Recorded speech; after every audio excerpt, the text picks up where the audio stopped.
Dans ce film, ce que je voulais, c'est raconter l'histoire d'une femme qui, au chevet de son mari paralysé par la guerre, parle d'elle-même la première fois, parle de son passé, parle de ses désirs, parle de ce qu'elle rêvait, parle de ce qu'elle désirait, etc. Donc, c'est l'histoire d'une femme qui parle, d'une femme qui réfléchit à elle-même, qui prend conscience de son corps, qui prend conscience de son désir, qui prend conscience de son passé blâmé, interdit.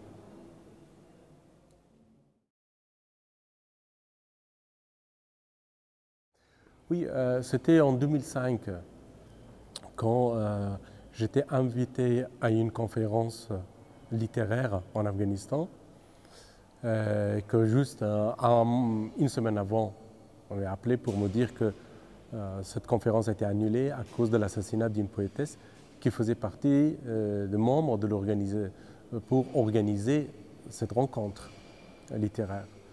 Donc, elle a été tuée par son mari. Et je voulais rentrer en Afghanistan et rencontrer la famille de cette fille, de cette femme, et aussi rencontrer son mari. La famille ne voulait pas me voir. Le mari qui était en prison là-bas, il s'était injecté de l'essence dans les veines pour se suicider. Voilà, et c'est cette situation, parce qu'il était dans le coma, le mari, quand je l'ai vu de loin. Et cette histoire, cette situation m'a donné l'envie d'écrire quelque chose. Père de patience n'est pas l'histoire de cette femme, de cette poétesse. C'était juste cette situation, un homme dans le coma, qui m'a inspiré. Parce que je me suis dit à ce moment-là, si j'étais une femme, je resterais au chevet de cet homme pour lui raconter tout ce qu'une femme pourrait avoir sur le corps.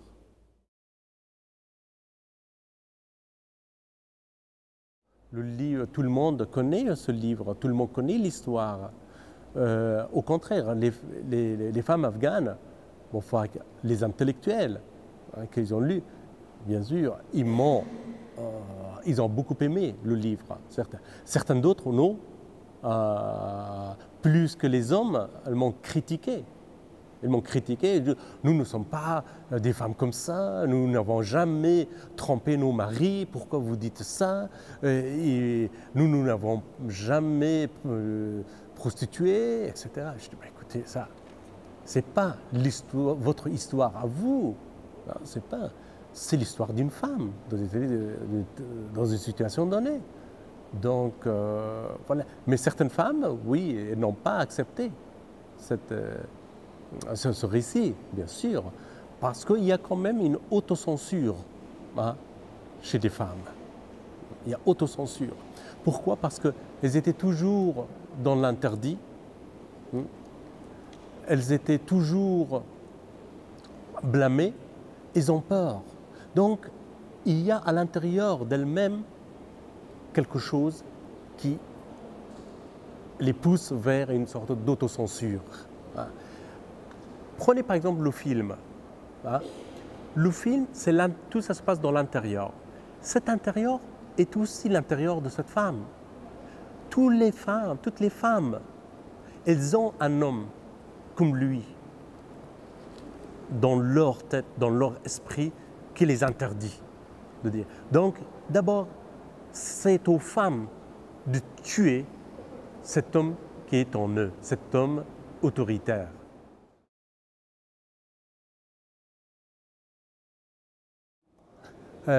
Pour plusieurs raisons.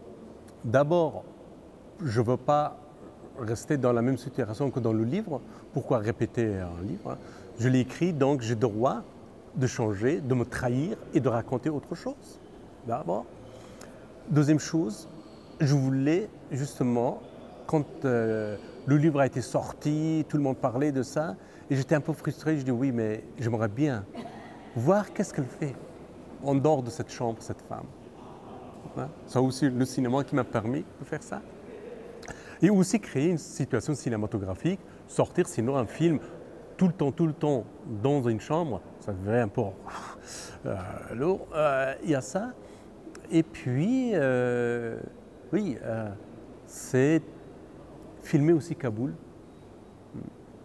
et montrer aussi justement l'ambiance, créer l'ambiance, montrer justement toutes ces ruines, hein, qui sortent de ruines intérieures, et puis montrer aussi la ville de Kaboul avec ses montagnes, cette énorme pierre.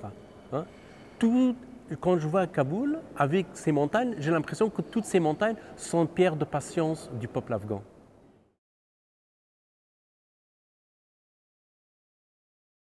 La pierre de patience est une pierre imaginaire, légendaire. C'est dans la culture populaire. Dès qu'on la trouve, soi-disant, on la dépose devant soi et on parle avec cette pierre.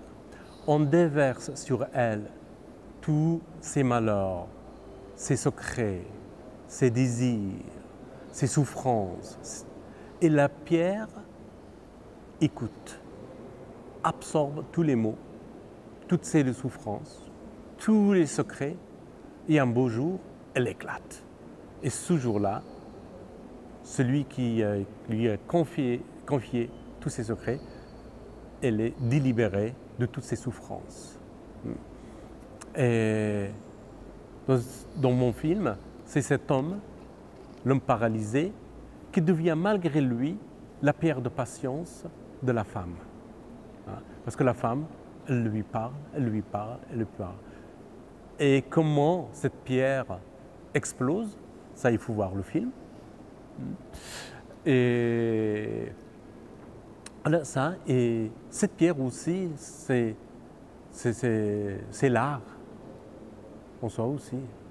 C'est un écrivain, qu'est-ce qu'il fait au début? Il voyage, il écoute, et à un moment donné, il explose. Et cela, on écrit.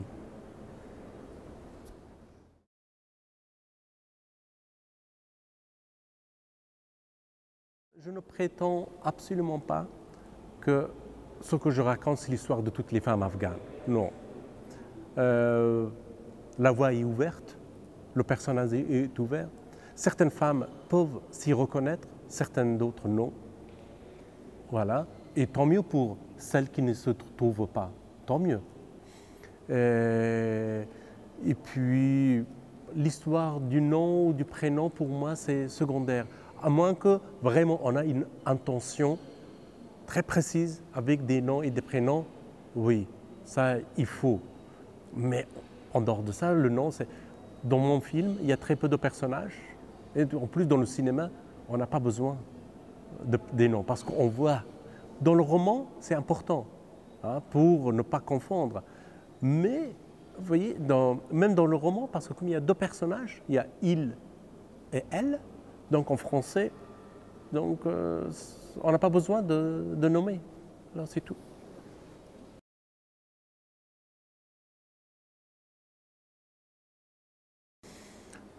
Ah, bah écoutez, comme je montre dans le film, pour que la femme arrive à s'exprimer, à parler d'elle-même, il faut que l'homme soit paralysé.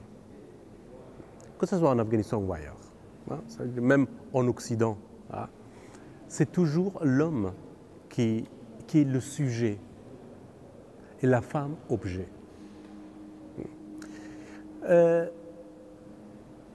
Bien sûr, moi personnellement, je suis contre le voile, tout ce qu'on veut. Ah.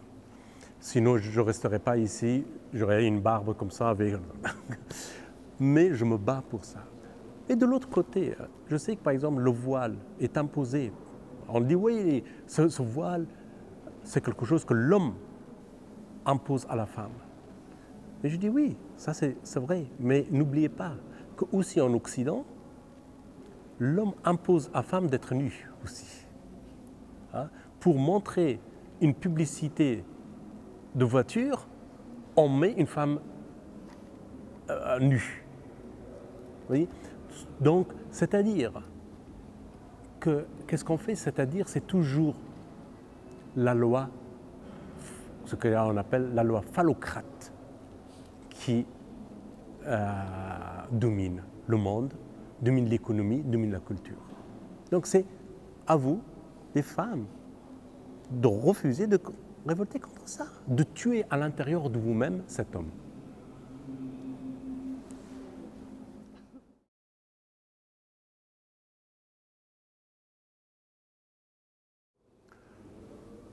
Dans les visages des femmes afghanes, je lis les noms dits.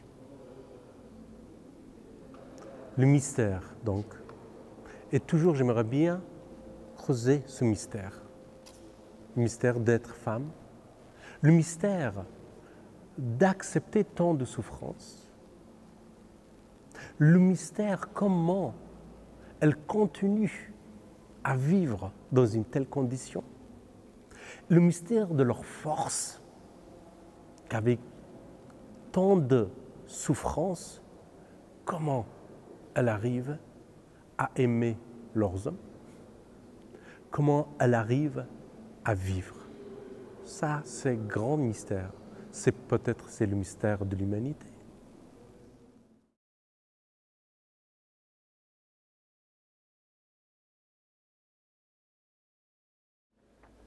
Malheureusement, non, je n'ai pas pu trop parler avec cette fois-ci parce que je n'ai pas eu le temps de discuter avec. Mais je crois que malheureusement, nous, toujours, on a une impression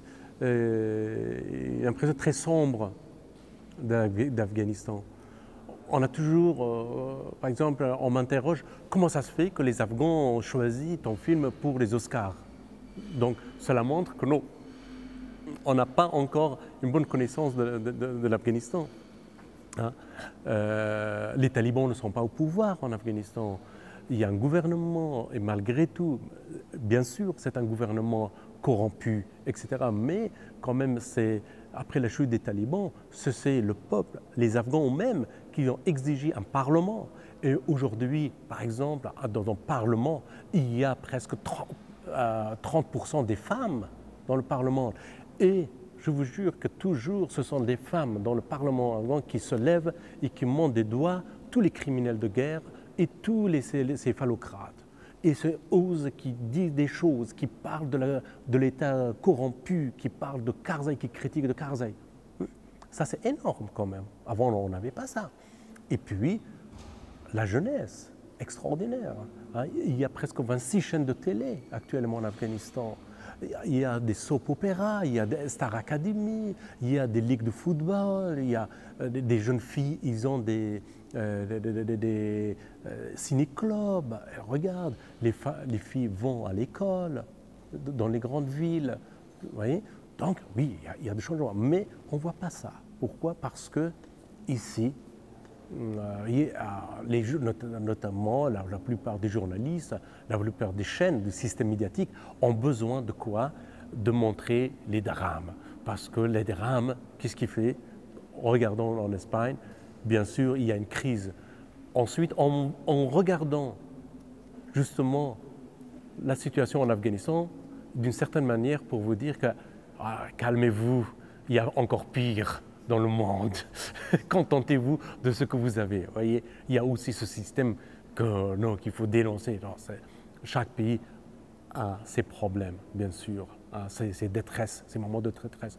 Oui, je ne peux pas défendre que l'Afghanistan c'est mieux. Non, l'Afghanistan vraiment c'est un État corrompu. Les militaires sont là.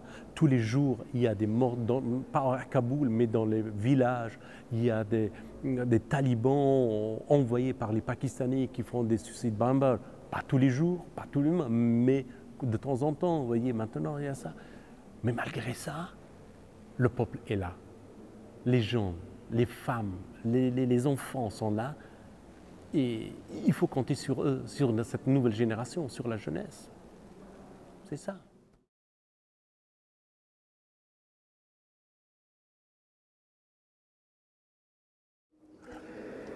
Oui, ça, vous voyez, le marxisme est venu pour dire que non, c'est l'économie qui change tout, c'est l'économie qui même dirige la politique, la culture et tout ça. Et aujourd'hui, dans le monde, on a vu que non. Ce qui change toujours, c'est la culture. C'est-à-dire, la culture, c'est un vaste domaine. Hein. Il ne faut pas dire juste quelques films ou quelques livres. Au-delà de ça, même notre manière de penser, notre vision du monde, notre vision religieuse, aussi ça fait partie de notre éducation culturelle, notre identité aussi, notre histoire, hein, tout ça. Donc, attention, quand on dit la culture, aussi, même l'économie, il faut avoir une culture économique. Pour la politique, il faut même avoir une culture politique. Politique pour la politique, l'économie pour l'économie, ça nous amène vers la catastrophe, comme on voit aujourd'hui, comme on voit aujourd'hui ici en Espagne, comme on voit aussi en Grèce, comme on voit aussi aux États-Unis. Donc, c'est pourquoi quand on dit il faut avoir une culture politique, c'est-à-dire réfléchir avant tout ça sur ce que vous menez, c'est-à-dire que la politique doit être non pas une fin en soi, mais un moyen pour arriver à une société libre, à une société plus ou moins égalitaire, au moins qu'il n'y a pas de différence, voyez, que les gens ne souffrent plus, etc., etc. De même manière, une culture économique, c'est ça. Donc, c'est ça, donc, ce que j'appelle la culture. Hein? Donc, oui, c'est-à-dire cette culture qui vous donne une vision de l'humanité. Une vision par rapport à l'histoire, à votre histoire. Sans cette culture, non, je ne crois pas que l'humanité arrive à s'en sortir de cette crise actuelle.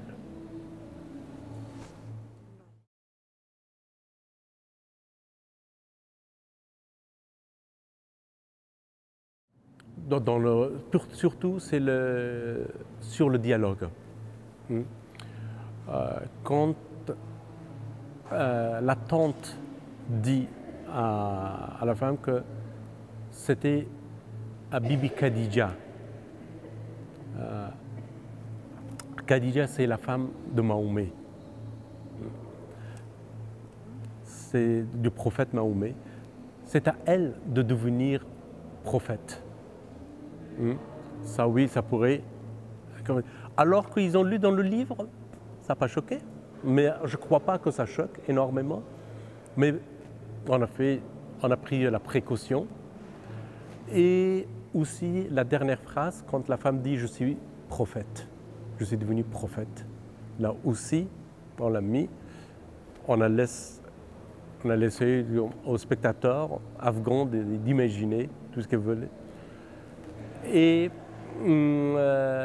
puis, il y a juste une partie aussi, pas aussi parce que, comme ça chevauchait sur un mot que j'avais enlevé, là où l'homme, où la femme met sa main sur le sexe de son mari, sous le drap. Donc, mais sinon, par exemple, la scène de la femme nue, je ne l'ai pas, quand elle est dans la scène de viol, je ne l'ai pas enlevée. La scène quand elle est dans le hammam, tout nu, je ne l'ai pas enlevée. C'est parce que ce ne sont pas. Mais les autres, au niveau théologique, ça pourrait créer quelques malentendus.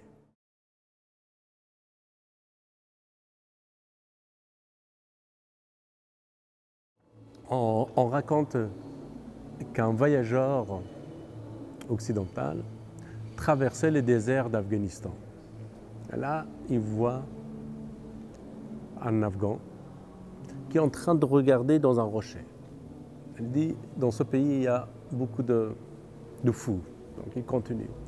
10 ans après, il revient, il retraverse le même désert, il voit le même homme, maintenant la barbe longue, les cheveux longs, en train de regarder dans cette pierre. Il dit, ah, il y a quelque chose dans cette pierre, il faut que je vois qu'est-ce que c'est. Il dit, tape sur l'épaule, il dit, qu'est-ce que tu fais? Il dit, je regarde dans ce trou qui est dans la pierre. Il dit, pousse-toi, regarde, il ne trouve rien. Il dit, mais il n'y a rien dedans. Ça fait 10 ans que je regarde dedans pour trouver quelque chose, je ne trouve pas, et tu vas en trouver en une seconde. Et dans cette histoire, ce que j'aime beaucoup, c'est qu'il y a une absurdité, bien sûr. Mais dans cette absurdité, il y a quelque chose de très sage, c'est-à-dire la réalité, même un trou, mérite d'être regardé. Elle peut nous en dire, mais il faut passer du temps. Et ce n'est pas en une seconde qu'on arrive à expliquer des choses, à trouver quelque chose. C'est au-delà de ça.